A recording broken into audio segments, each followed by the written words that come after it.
Hi hello friends, ಎಲ್ಲರಿಗೂ ನಮಸ್ಕಾರ. ನಾನು Radha. Welcome back to my Radha ರಿಶುವ್ಲಾ ಕನ್ನಡ ಚಾನಲ್. ಎಲ್ಲರೂ ಹೇಗಿದ್ದೀರಾ? ನಾನು ಕೂಡ ಚೆನ್ನಾಗಿದ್ದೀನಿ ಅಂತ ಹೇಳ್ತಾ ವಿಡಿಯೋನ ಶುರು ಮಾಡೋಕ್ಕೆ ಮುಂಚೆ ಇನ್ನು ನನ್ನ ಚಾನಲ್ನ ಯಾರೆಲ್ಲ ಸಬ್ಸ್ಕ್ರೈಬ್ ಮಾಡದೆ ವಿಡಿಯೋ ನೋಡ್ತಿದ್ದೀರೋ ಪ್ಲೀಸ್ ಸಬ್ಸ್ಕ್ರೈಬ್ ಮಾಡ್ಕೊಂಡು ವಿಡಿಯೋ ನೋಡಿ ಅಂತ ಹೇಳ್ತಾ, ಹಾಗೆ ಪಕ್ಕದಲ್ಲಿ ಕಾಣೋ ಬೆಲ್ ಬಟನ್ ಪ್ರೆಸ್ ಮಾಡೋದ್ರಿಂದ ನಾನು ಮುಂದೆ ಯಾವುದೇ ಹೊಸ ವಿಡಿಯೋ ಅಪ್ಲೋಡ್ ಮಾಡಿದರೂ ಸಹ ಫಸ್ಟ್ ನೋಟಿಫಿಕೇಷನ್ ನಿಮಗೆ ಬರುತ್ತೆ. ಮತ್ತು ಈ ವಿಡಿಯೋ ನಿಮಗೆ ಇಷ್ಟ ಆದರೆ ಪ್ಲೀಸ್ ಒಂದು ಲೈಕ್ ಮಾಡೋದನ್ನು ಕೂಡ ಮರಿಬೇಡಿ. ಏನೋ ಕಾಮೆಂಟ್ ಮಾಡ್ಕೊಂಡಿದ್ದೆ ಬೆಳಗ್ಗೆ ಎಲ್ಲ ನೀನು? ಏನಕ್ಕೆ? ಏನು ಹುಷಾರಿಲ್ಲ? ಬೆಳಗ್ಗೆನೂ ಸ್ಕೂಲ್ಗೆ ಹೋಗ್ಬೇಕಾದ್ರೆ ವಾಮಿಟ್ ಮಾಡ್ಕೊಂಡು ಹೋದ, ಮತ್ತೆ ಮನೆಗೆ ಬರಬೇಕಾದ್ರೆ ಬಾಗ್ಲ ಹತ್ರನೇ ನಿಂತ್ಕೊಂಡು ಮಾಡಿಬಿಟ್ಟ, ಒಳಗಡೆಗೆ ಬರಲಿಲ್ಲ. ವ್ಯಾನಲ್ಲೂ ಮಾಡಿದ್ನಂತೆ. ಈಗ ನಾವು ಹಾಸ್ಪಿಟ್ಲಿಗೆ ಕರ್ಕೊಂಡು ಹೋಗ್ಬೇಕಂತ ಇವನ್ನ. ವಾಮಿಟ್ ಮಾಡ್ಕೊಂಡದಕ್ಕೆ ಹಾಸ್ಪಿಟ್ಲಿಗೆ ಕರ್ಕೊಂಡು ಹೋಗ್ಬೇಕಾ ನಾನು? ಏನು ವಾಮಿಟ್ ಮಾಡ್ಕೊಂಡೆ? ಏನು ಹುಷಾರಿಲ್ಲ ನಿನಗೆ? ಏನು ಹುಷಾರಿಲ್ಲ? ಏನು ಹುಷಾರಿಲ್ಲ? ಸುಮ್ಮನೆ ಡವ್ ಮಾಡ್ತಾವನೆ. ನಿಜ? ನಾವು ಕುಡಿತೀವಿ ಅಲ್ಲಿಡು ನಿಮಗೆ ಕಣ್ಣೀರು ತೆಗ್ಗಿನಕ ಕಣ್ಣ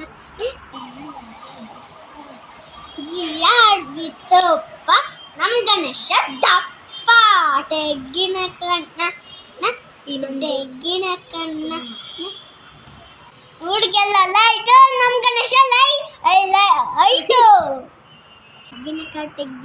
ತೆಗ್ಗಿನ ಕಣ್ಣ. ನೋಡ್ತಾ ಇರ್ಬೋದು, ಆಡ್ಕೊಂಡೇ ಮೋಕ್ಷಿ ಹುಷಾರು ತಪ್ಪಿಟ. ಯಾಕೋ ಸ್ವಲ್ಪ ನಿನ್ನೆಯಿಂದ ರಾತ್ರಿ ಎಲ್ಲ ನಿದ್ದೆ ಮಾಡ್ತಾ ಇರಲಿಲ್ಲ. ಸುಮ್ಮನೆ ಎದ್ಬಿಟ್ಟು ಏನೋ ಎದ್ರುಕೊಂಡಿದ್ದ ಅಂತ ಅನಿಸುತ್ತೆ. ಬೆಚ್ಚಿ ಬೀಳ್ತಾ ಇದ್ದ, ಏನೇನೋ ಮಾತಾಡ್ತಾ ಇದ್ದ ಕನ್ವರ್ಸ್ಕೊಂಡು. ಹಾಗೆ ಸ್ವಲ್ಪ ವಾಮಿಟಿಂಗು ಕೂಡ ಆಗ್ತಾಯಿತ್ತು. ಮನೇಲೂ ಕೂಡ ವಾಮಿಟಿಂಗ್ ಆಗಿತ್ತು. ಮತ್ತು ವ್ಯಾನಲ್ಲಿ ಬರಬೇಕಾದ್ರೂ ಸ್ಕೂಲ್ ಮುಗಿಸ್ಕೊಂಡು ಮಾಡಿಕೊಂಡೆ ಅಂತ ಅದನ್ನೇ ಹೇಳ್ತಾ ಇದ್ದ. ನಾನು ಕೂಡ ರೇಗಿಸ್ತಾ ಇದ್ದೆ, ಹುಷಾರು ತಪ್ಪಿಡ್ತೀಯ ನಿಜ ಅಂತ. ಕೊನೆಗೂ ಹಂಗೆ ಹುಷಾರು ತಪ್ಪೇ ಬಿಟ್ಟ. ಹಬ್ಬದ ಟೈಮ್ಗಳಲ್ಲಿ ಈ ರೀತಿ ಮಕ್ಳುಗಳಾಗಿರ್ಬೋದು ಅಥವಾ ಇದು ಯಾರೇ ಆಗಿದ್ರು ಹುಷಾರು ತಪ್ಪಿಬಿಟ್ರೆ, ಹುಷಾರಿಲ್ಲದೆ ಮಲ್ಕೊಂಬಿಟ್ರೆ ಏನು ಮಾಡೋಕ್ಕೂ ನೆಮ್ಮದಿ ಸಮಾಧಾನ ಅಂತಲೇ ಇರೋದಿಲ್ಲ. ಈ ರೀತಿ ಹುಷಾರು ತಪ್ಪೋದು ತುಂಬಾ ಕಡಿಮೆ. ಅವಾಗವಾಗೇನೋ ಅವನಿಗೆ ಜ್ವರ ಬರೋದಿಲ್ಲ. ತುಂಬ ಅಂದರೆ ತುಂಬ ಅಪರೂಪಕ್ಕೆ ಈ ರೀತಿ ಜ್ವರ ವಾಮಿಟಿಂಗ್ ಆಗುತ್ತೆ ಅಷ್ಟೇ. ಜ್ವರ ಬಂದ ತಕ್ಷಣವೇ ಅವನಿಗೆ ವಾಮಿಟಿಂಗ್ ಸ್ಟಾರ್ಟ್ ಆಗಿಬಿಡುತ್ತೆ. ಮತ್ತು ಇವತ್ತು ಶುಕ್ರವಾರ, ನಾಳೆ ಶನಿವಾರ ಗಣೇಶ ಹಬ್ಬ ಇದೆ. ಯಾರೋ ತೊಗೊಂಡೋಗ್ತಾಯಿದ್ರು ಅನಿಸುತ್ತೆ ಗಣೇಶನ್ನ. ಸುಮಾರು ಹೊತ್ತೇ ನಮ್ಮ ಮನೆ ಮುಂದೆ ನಿಲ್ಲಿಸಿದ್ರು ಈ ರೀತಿ. ಅದಕ್ಕೆ ಸುಮ್ಮನೆ ಚೆನ್ನಾಗಿದೆ, ಎದ್ದ ತಕ್ಷಣ ಬೆಳಗ್ಗೆನೇ ಗಣೇಶನ ನೋಡಿದ್ದೀನಿ, ಸುಮ್ಮನೆ ಹಾಗೆ ಕ್ಲಿಪ್ಪಿಂಗ್ಸ್ನ ತೊಗೊಂಡೆ. ಮತ್ತು ಮನೆಯೆಲ್ಲ ಕ್ಲೀನ್ ಮಾಡ್ತಾ ಇದ್ದೆ. ಹಾಗೆ ಈ ಕೆಟಲ್ನು ಕೂಡ ತೊಳಿತಾ ಇದ್ದೆ. ಹಾಗೆ ಇದರಲ್ಲಿ ಒಂದು ಯೂಸ್ಫುಲ್ ಆಗಿರುವಂಥ ಇನ್ಫಾರ್ಮೇಷನ್ನ ನಿಮಗೂ ಕೂಡ ಶೇರ್ ಮಾಡೋಣ ಅಂತ ಮಾಡ್ತಾಯಿದ್ದೀನಿ. ಈ ಥರ ಕೆಟಲ್ ತೊಳಿಬೇಕಾದ್ರೆ ಈ ರೀತಿ ಮಧ್ಯ ಸೆಂಟ್ರಲ್ ಏನು ಪಿನ್ ಇರುತ್ತೆ, ಅದಕ್ಕೆ ನೀರು ಬಿದ್ದರೆ, ಸ್ವಲ್ಪ ನೀರು ಬಿದ್ರೂ ಕೂಡ ಅದು ನೆಕ್ಸ್ಟು ವರ್ಕ್ ಆಗೋದಿಲ್ಲ. ಅದಕ್ಕೋಸ್ಕರ ನಾವು ತೊಳಿಬೇಕಾದ್ರೆ ಈ ರೀತಿ ಬಾಟಲ್ ಮುಚ್ಚಳ ಇರುತ್ತಲ್ವ, ಅಥವಾ ಯಾವುದಾದ್ರೂ ಅದಕ್ಕೆ ಕರೆಕ್ಟಾಗಿ ಸೆಟ್ ಆಗುವಂಥ ಮುಚ್ಚಳನ, ಕ್ಯಾಪ್ ಏನಿರುತ್ತೆ ಅದನ್ನು ಅಲ್ಲಿ ಮಧ್ಯ ಎಡ್ಜ್ಗೆ ನಾವು ಫಿಕ್ಸ್ ಮಾಡಿ, ನಂತರ ನಾವು ಕೆಟಲ್ನೆಲ್ಲ ತೊಳ್ಕೊಂಡು ಆಮೇಲೆ ಅದನ್ನು ರಿಮೂವ್ ಮಾಡೋದ್ರಿಂದ ಯಾವುದೇ ರೀತಿ ಒಂದು ಡ್ರಾಪ್ ಕೂಡ ಅದರೊಳಗಡೆ ನೀರು ಸೇರ್ಕೊಳ್ಳೋದಿಲ್ಲ. ಈಸಿಯಾಗಿ ನಾವು ಕೆಟಲ್ನ ಕ್ಲೀನಾಗಿ ತೊಳೆದು ಆಮೇಲೆ ರಿಮೂವ್ ಮಾಡ್ಕೋಬೋದು. ಇವಾಗ ಕೆಟಲೆಲ್ಲ ತೊಳೆದಾಗಿದೆ, ಕ್ಲೀನಾಗೆ ತೋರಿಸ್ತಾ ಇದ್ದೀನಿ ನಿಮಗೂ ಕೂಡ ನೋಡಿ. ಒಂದು ಡ್ರಾಪು ಕೂಡ ನೀರು ಒಳಗಡೆ ಹೋಗಿಲ್ಲ.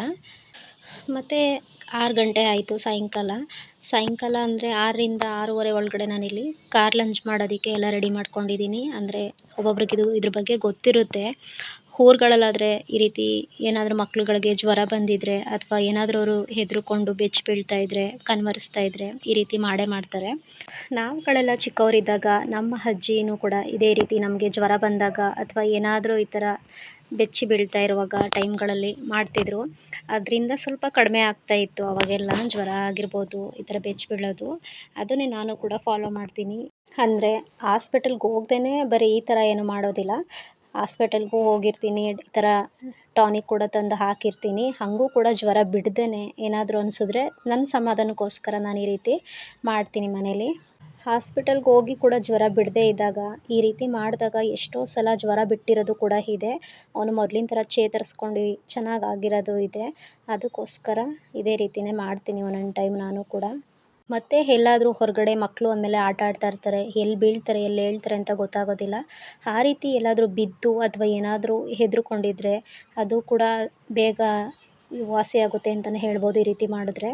ನಾನಿಲ್ಲಿ ಒಂದು ತಟ್ಟೆಗೆ ಕೆಂಪು ನೀರನ್ನು ಮಾಡ್ಕೊಂಡಿದ್ದೀನಿ. ಅದಕ್ಕೆ ಒಣಮೆಣ್ಸಿನ್ಕಾಯಿ, ಸ್ವಲ್ಪ ಅರಿಶಿಣದ ಪುಡಿ, ಸ್ವಲ್ಪ ಸುಣ್ಣದ ಪುಡಿನೂ ಕೂಡ ಸೇರಿಸ್ಕೊಂಡು ನೀರು ಮಾಡ್ಕೊಂಡಿದ್ದೆ. ಅದಕ್ಕೆ ಒಂದು 4-5 ಅನ್ನದ ಅಗ್ಲನ್ನು ಕೂಡ ಹಾಕ್ಕೊಂಡಿದ್ದೆ.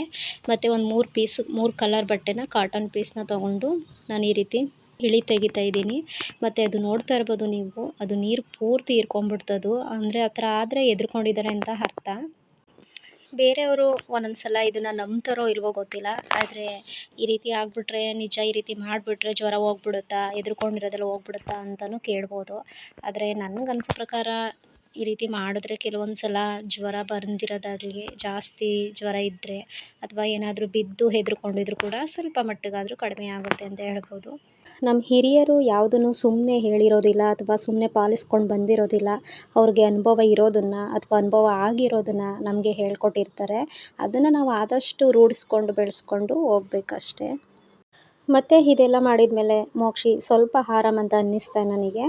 ಮತ್ತು ನಾನಿಲ್ಲಿ ಸ್ವಲ್ಪ ಏನಾದರೂ ಮಾಡಿಕೊಡೋಣ, ಬಾಯಿ ಸ್ವಲ್ಪ ಏನಾದರೂ ಅವ್ರಿಗೆ ಒಂಥರ ಸಪ್ಪೆ ಸಪ್ಪೆ ಅಂತ ಅನಿಸಿರುತ್ತೆ ಜ್ವರ ಬಂದಮೇಲೆ ಅಂತೇಳಿ ಬ್ರೆಡ್ ಪಿಜ್ಜಾನ ಮಾಡಿಕೊಟ್ಟಿದ್ದೆ.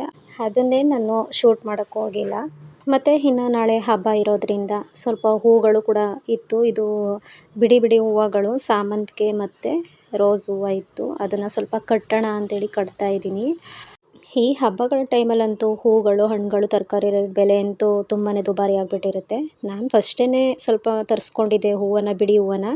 ಅದನ್ನೇ ಸ್ವಲ್ಪ ಕಟ್ಟಿ ಹಾಕೋಣ, ಹಾಗೆ ಸ್ವಲ್ಪ ಬಿಡಿ ಹೂಗಳನ್ನು ಮುಡ್ಸೋಣ ದೇವ್ರಿಗೆ ಅಂತೇಳಿ ಕಟ್ಕೊತಾ ಇದ್ದೀನಿ.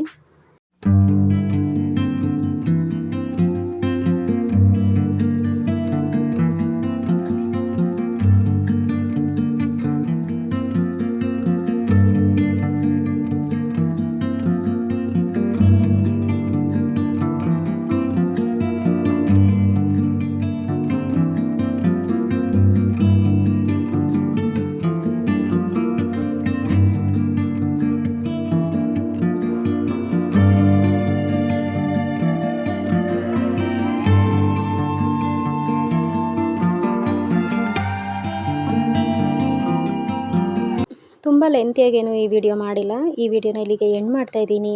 ಈ ವಿಡಿಯೋ ಯಾರಿಗಾದ್ರೂ ಇಷ್ಟ ಆದರೆ, ಯೂಸ್ಫುಲ್ ಅನಿಸಿದ್ರೆ ಪ್ಲೀಸ್ ಒಂದು ಲೈಕ್ ಮಾಡಿ, ಹಾಗೂ ನಿಮ್ಮ ಫ್ಯಾಮಿಲಿ ಫ್ರೆಂಡ್ಸ್ಗೂ ಶೇರ್ ಮಾಡಿ ಅಂತ ಹೇಳ್ತಾ ಮತ್ತೆ ಮುಂದಿನ ವಿಡಿಯೋದಲ್ಲಿ ಸಿಗ್ತೀನಿ. ಅಲ್ಲಿವರೆಗೂ ನಮಸ್ಕಾರ.